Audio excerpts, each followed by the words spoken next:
嚟到主子密密針，我哋今日係第2集，上題講到咧輕節咧就可以帶貓狗同行。咁上次就講到個袋，就呢個170呢個神秘嘅袋，究竟我哋係咪呢一個袋咧？呢個袋係一定唔得嘅，第一係唔透氣啦，同埋咧係裝唔到佢哋個頭仔尾仔拉鏈，咁係唔合規㗎。咁但係究竟我哋呢個袋係點咧？你入唔入到袋？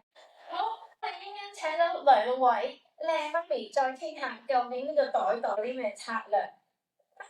呢個係最新嗰代，因為已經3年啦，其實都 develop 咗有4-5款噶啦。咁呢個係最新噶啦。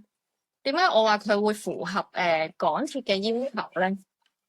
因為其實幾面咧全部都係有拉鏈噶，你拉到實。但係咧，如果你要唞氣，因為咧我本身設計網袋係唔想拉鏈夾到啲毛啊，毛都係有網袋之後再拉鏈嘅。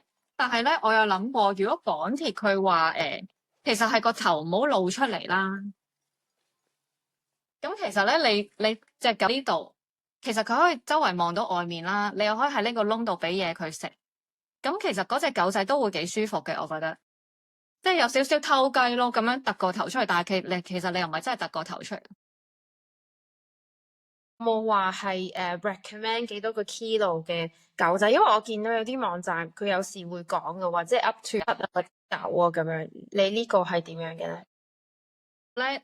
檢查就4點幾 kg 啦。咁呢個最多其實7公斤都可以嘅，但係咧視乎唔同嘅狗嘅品種咯。因為譬如比熊嗰啲咧，其實個身係長啲噶嘛，咁就可以考慮我將來應該5月之前會推出呢個嘅大 size 咯。